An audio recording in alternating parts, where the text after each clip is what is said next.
श्रीमद्भागवते महापुराणे चतुर्थस्कन्धे अथ चतुर्विंशोऽध्यायः। मैत्रेय उवाच विजिताश्वोऽधिराजासीत् पृथुपुत्रः पृथुश्रवाः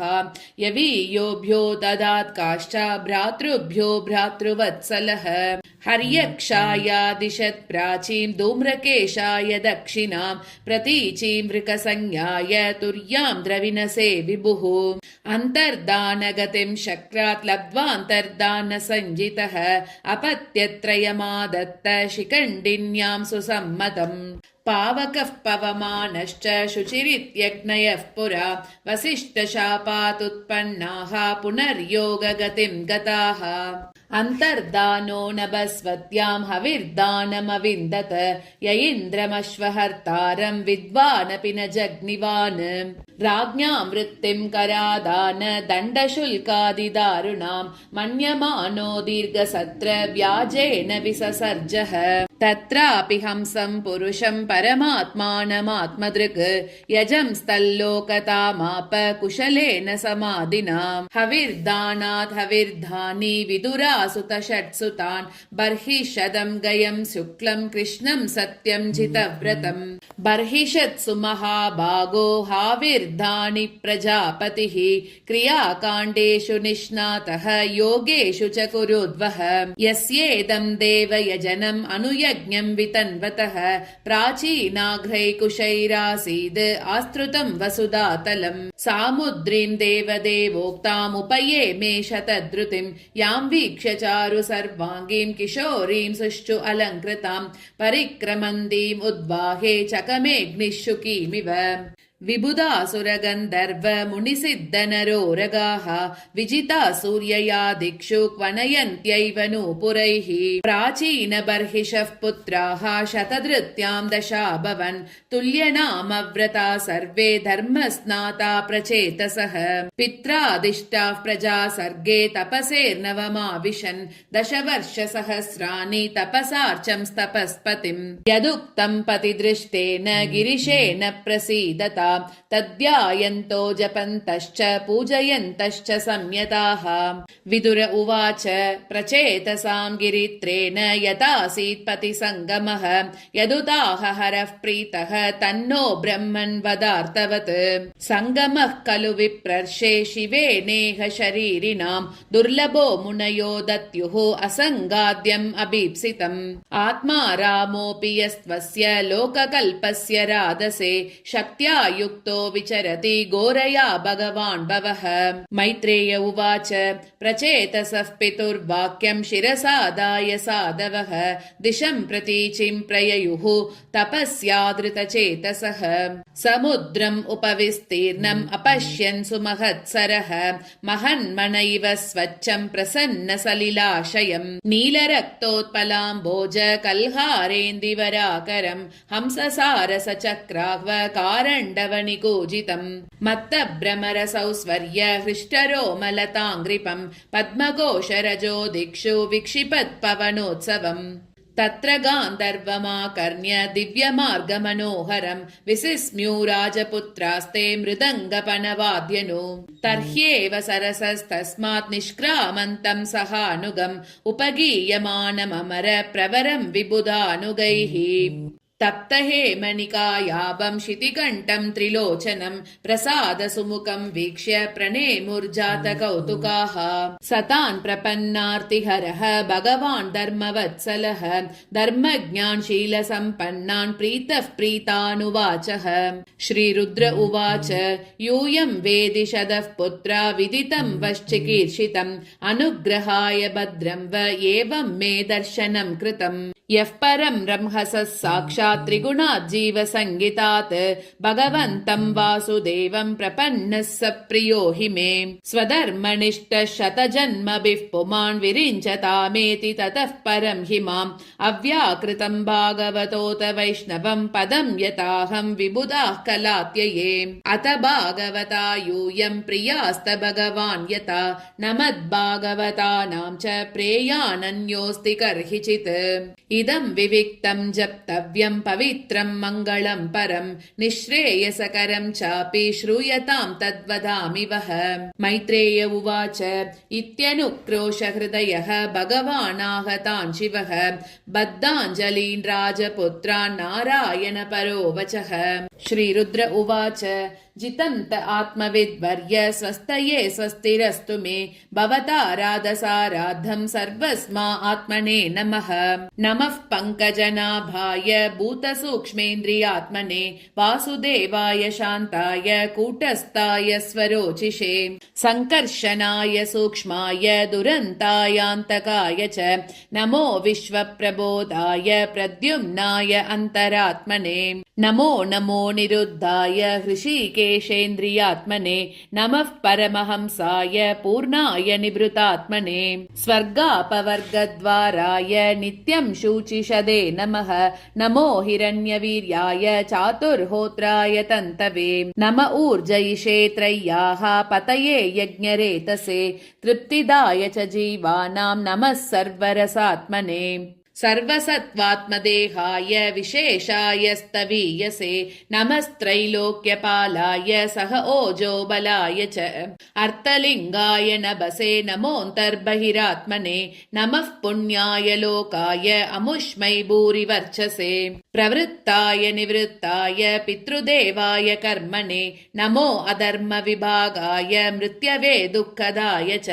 नमस्त आशिषामीश मनवे कारणात्मने नमो धर्माय बृहते कृष्णाय कुण्ठमेधसे पुरुषाय पुराणाय साङ्ख्ययोगेश्वराय च शक्तित्रय समेताय मीडुषेऽहं कृतात्मने चेत आकूतिरूपाय नमो वाचो विभूतये दर्शनं नो दिदृक्षूणां देहि भागवतार्चितं रूपं प्रियतमं स्वानां सर्वेन्द्रियगुणाञ्जनं स्निग्धप्रावृड्गणश्यामं सर्वसौन्दर्यसङ्ग्रहं चार्वायत चतुर्बाहुं सुजातरुचिराननं पद्मकोशपलासाक्षं सुन्दरभ्रुसुनासिकं सुद्विजं सुकपोलास्यं समकर्णविभूषणम् इति प्रहसितापाङ्गम् अनगैरुपशोभितं लसत्पङ्कजकिञ्जल्कदुकूलं मृष्टकुण्डलं स्फुरत्किरीटवलय हारनूपुरमेकलं शङ्खचक्रगदा पद्ममालामणि उत्तमर्दिमत् सिंहस्कन्दद्विषो बिभ्रत् सौभगग्रीवकौस्तुभं श्रियानपायिन्या क्षिप्त निकषाश्मोरसोल्लसत् पूररेचकसंविघ्न वलिवल्गुदलोदरं प्रतिसङ्क्रामयद्विश्वं नाभ्यावर्तगभीरया श्यामश्रोणियतिरोचिष्णु दुकूलस्वर्णमेकलं समचार्वाङ्घ्रिजङ्गोरु निम्नजानु सुदर्शनं पदाशरत्पद्मपलाशरोचिषा नकद्युभिर्नोऽन्तरगं विदुन्वता प्रदर्शय स्वीयमपास्तसाद्वसं पदं गुरो मार्गगुरुस्तमोजुषाम् एतद्रूपम् अनुध्येयम् आत्मशुद्धिम् अभीप्सताम् यद्भक्तियोगो भयतः स्वधर्मम् अनुतिष्ठताम् भवान् भक्तिमता लभ्यः दुर्लभः सर्वदेहिनां स्वाराज्यस्यापि अभिमत एकान्तेन आत्मविद्गतिः तं दुराराध्यमाराध्य सतामपि दुरापया एकान्तभक्त्या को वाञ्छेत् पादमूलं विना बहिः यत्र निर्विष्टमरणं कृतान्तो नाभिमन्यते विश्वं विध्वंसयन् वीर्य शौर्यविस्फूर्जितब्रुवा क्षणार्धेनापि तुलयेन स्वर्गं न पुनर्भवं भगवत्सङ्गिसङ्गस्य मर्त्यानां किमुताशिषः अतानगाङ्ग्रेस्तव कीर्तितीर्थयोः अन्तर्बहिस्नानविदूतपाप्मनां भूतेषु अनुक्रोश सुसत्त्वशीलिनां स्यात्सङ्गमोऽनुग्रह एष नस्तव नयस्य चित्तं बहिरर्थविभ्रमं तमो गुहायां च विशुद्धमाविशत् यद्भक्तियोगानुगृहीतमञ्जसा मुनिर्विचष्टेननु तत्र ते गतिं यत्रेदं व्यज्यते विश्वं विश्वस्मिन् अवभाति यत् तत्त्वं ब्रह्म परं ज्योतिः आकाशमिव विस्तृतम् यो माययेदं पुरुरूपया सृजत् बिभर्ति भूय क्षपयत्यविक्रियः यद्भेदबुद्धिः सदिवात्मदुस्तया तमात्मतन्त्रं भगवन् प्रतीमहि क्रियाकलापै इदमेव योगिनः श्रद्धान्विता साधु यजन्ति सिद्धये भूतेन्द्रियान्तःकरणोपलक्षितं वेदे च तन्त्रे च त एव कोविदाः त्वमेक आद्यः पुरुषः सुप्तशक्तिः तया रजः सत्त्वतमो विभिद्यते महानहं गं मरुदग्निवार्दराः सुरर्षयो भूतगणा इदं यतः सृष्टं स्वशक्तेदमनुप्रविष्टः चतुर्विधं पुरम् आत्मांशकेन अतो विदुस्तं पुरुषं सन्तमन्तः भुङ्क्ते हृषीकैर्मधुसारगं यः स एष लोकानतिचण्डवेगो विकर्षसि त्वं खलु कालयानः भूतानि भूतैरनुमेय तत्त्वो गणावलिर्वायुरिवाविशह्यः प्रमत्तमुच्चैरिति कृत्य चिन्तया प्रवृद्धलोभं विषयेषु लालसं त्वमप्रमत्तः सहसाभिपद्यसे क्षुल्लेलिहानो हिरिवाकुमन्तकः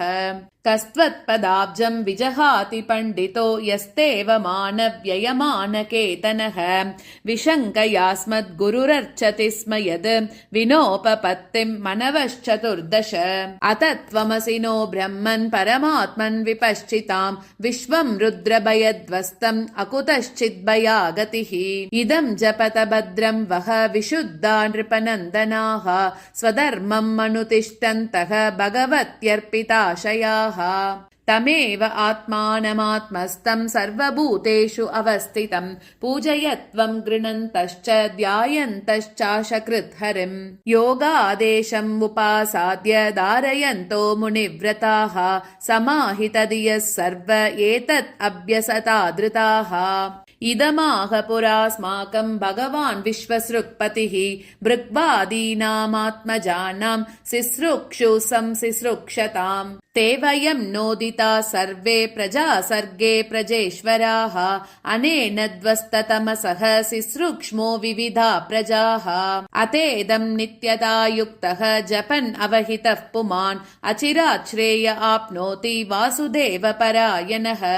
श्रेयसामिह सर्वेषां ज्ञानं निःश्रेयसं परं सुखं तरति दुष्पारं ज्ञाननौर्व्यसनार्णवम् य इमं श्रद्धया युक्तः मद्गीतं भगवत्स्तवम् अधीयानो दुराराध्यं हरिम् आराधयत्यसौ विन्दते पुरुषो मुष्मात् यद्यद् इच्छति असत्वरं मद्गीतगीतात् सुप्रीतात् श्रेयसां एकवल्लभात् इदं यः कल्य उत्थाय प्राञ्जलिः श्रद्धयान्वितः शृणुयात् श्रावयेत् मत्यः मुच्यते कर्मबन्धनैः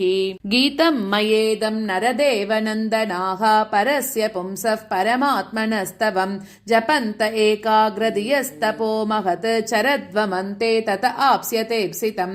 इति श्रीमद्भागवते महापुराणे पारमहंस्यां संहितायां चतुर्थस्कन्धे रुद्रगीतं नाम चतुर्विंशोऽध्यायः।